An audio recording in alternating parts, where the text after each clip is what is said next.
रखता है उस पर अपनी तेज नजर।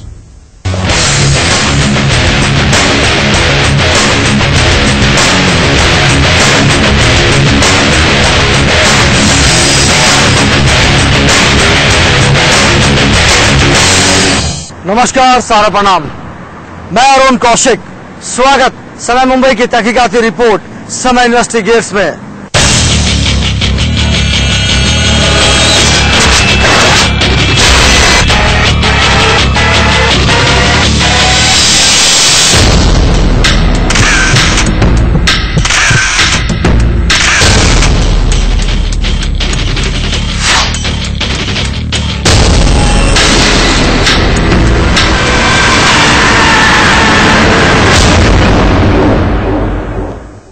क्या कभी आपने ये सोचा है कि अपराध की वजह क्या होती है? नहीं, जर जोरू जमीन नहीं, बल्कि कई बार सनक भी संगीन अपराध को जन्म देती है। समय इन्वेस्टिगेट्स में बात आज कुछ ऐसे ही सन के हत्यारों की। पुलिस की 3rd डिग्री भी इसके ऊपर बेअसर थी। सच उगलवाने के लिए पुलिस ने जितनी यातनाएं इसे दी, उससे इसकी ताकत और बढ़ती गई। इसके बाद पुलिस ने इसकी फरमाइश पूरी की। उसके बाद रमन राघव का तिलिस्म बेपर्दा हो गया। खौफ का ताना बाना खत्म हो गया। रमन राघव, वारदात का ठिकाना पूर्वी मुंबई। 20 से भी ज्यादा हत्याएं।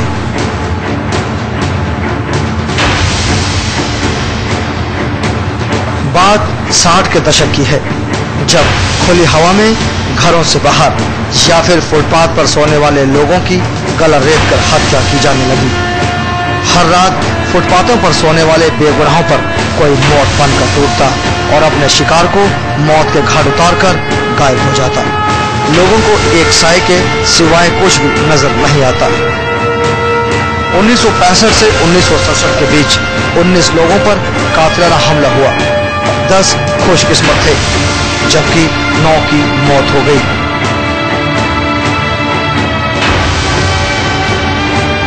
पुलिस ने अपनी पूरी ताकत झोंक दी इस सीरियल किलर को दबोचने के लिए, लेकिन पुलिस के हर पैंतरे धरे के धरे रह गए।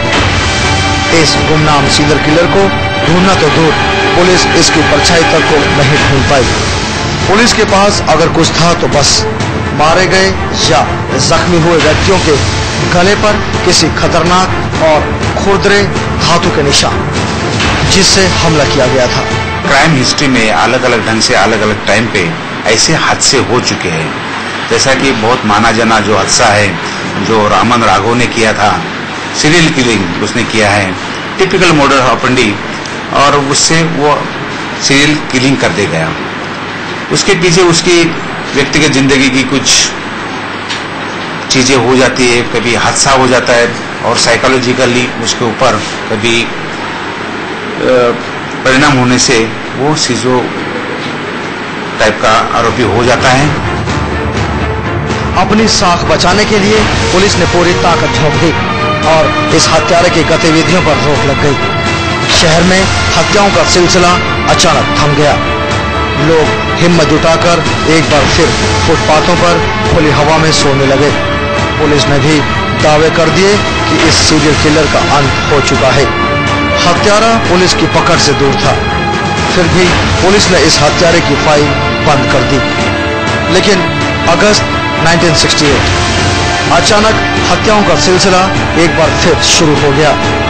वही पुरानी मोडस ऑपरेंडी, हमला करने का वही पुराना तरीका और वैसा ही हथियार जैसे 1965 से 1967 में इस्तेमाल हुआ था। स्थानीय बाशिंदों के साथ साथ पुलिस के भी होश उड़ गए। पुलिस को समझते देर नहीं लगी कि वही अदृश्य सीरियल किलर फिर लौट आया है। फिर रात भर पुलिस की मुस्तैदी चौकसी बढ़ा दी गई, लेकिन चाक चौबंद व्यवस्था भी हत्याओं के सिलसिले को रोक नहीं पाई। 1-2% मर्डर्स ऐसे होते हैं जहां पे ना कोई मोटिव रहता है, ना जहां कोई इंटेंशन रहता है, और जहां पे कोई आरोपी का नाम बिल्कुल उसका सुराग भी नहीं रहता है।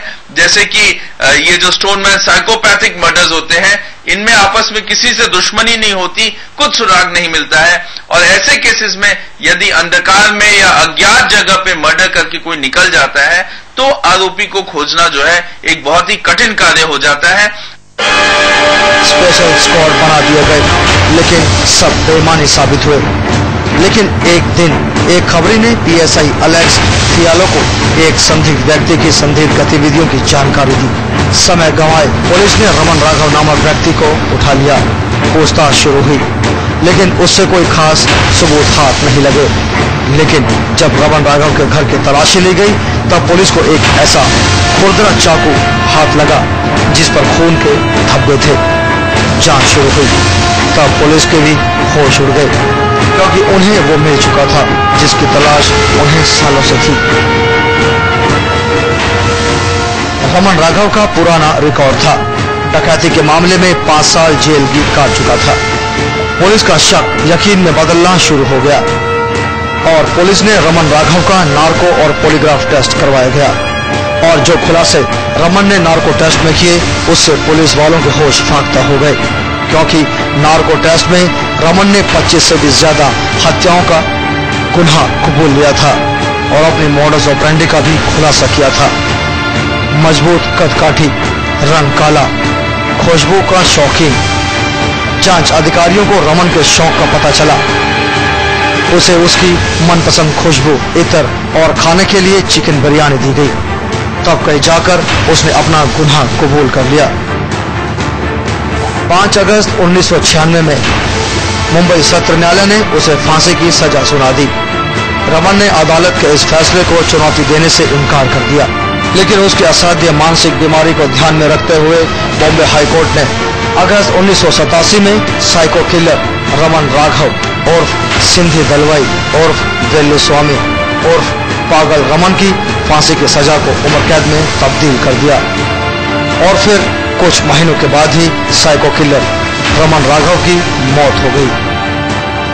मुंबई की सड़कों पर और घर के बाहर सोते हुए लोगों के लिए ये छाया काल थी।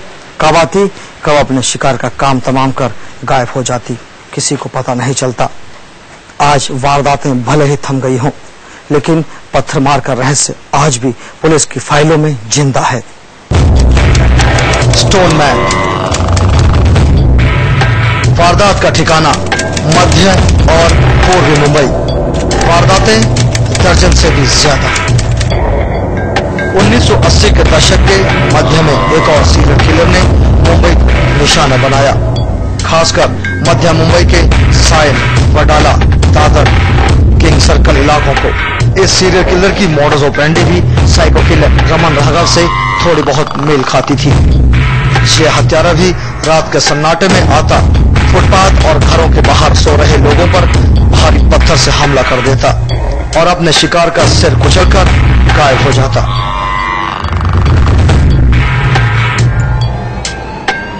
जब तक ये आरोपी पकड़ा नहीं जाता है और जब तक उससे ये बात साबित नहीं होती या कोई एविडेंस नहीं आता है, तब तक पब्लिक में बहुत रूमर चलती है कि भाई ये साइको टाइप का आरोपी का काम होगा।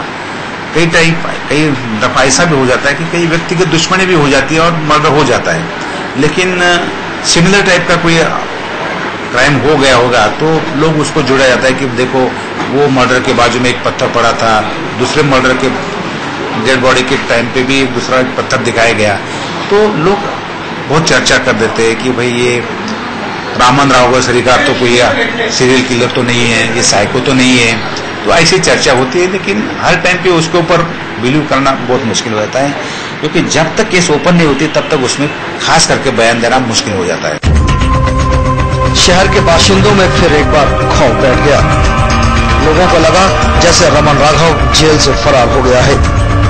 पहली बार भी तो पुलिस को भी कुछ ऐसा ही लगा। ताबड़तोड़ रमन राघव की जानकारियां जुटाई जाने लगी। पता चला कि रमन तो पुणे की येरवड़ा जेल में अपने गुनाहों की सजा काट रहा है। पुलिस को थोड़ी राहत मिली। लेकिन उनकी चिंता बढ़ चुकी थी क्योंकि उनके सामने नई चुनौती थी। नया सीरियल किलर था जो उन्हें चुनौती दे रहा था। पुलिस ने फिर कमर कसी, अपने खबरियों के नेटवर्क को सक्रिय कर दिया। लोगों से रात को खुले में ना सोने की गुहार लगाई गई, लेकिन पुलिस वालों के सारे तंत्र मंत्र और यंत्र उस अदृश्य पत्थरमार के सामने धरे के धरे रह गए।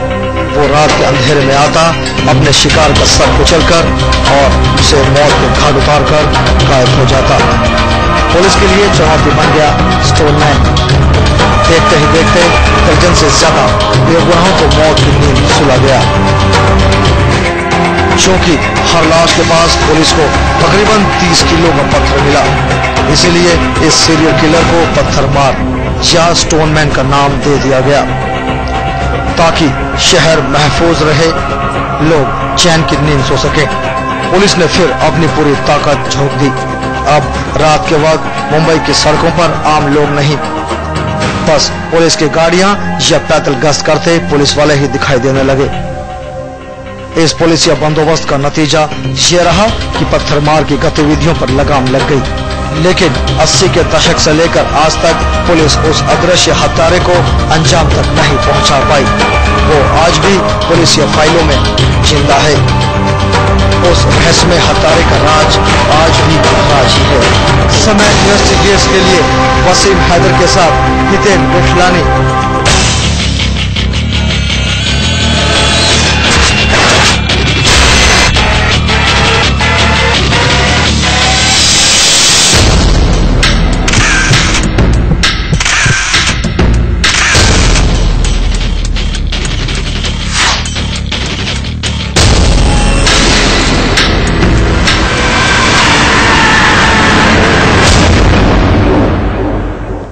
दिखाएंगे मुंबई के कुछ और साइको किलर्स, लेकिन ब्रेक के बाद रहिएगा मेरे साथ।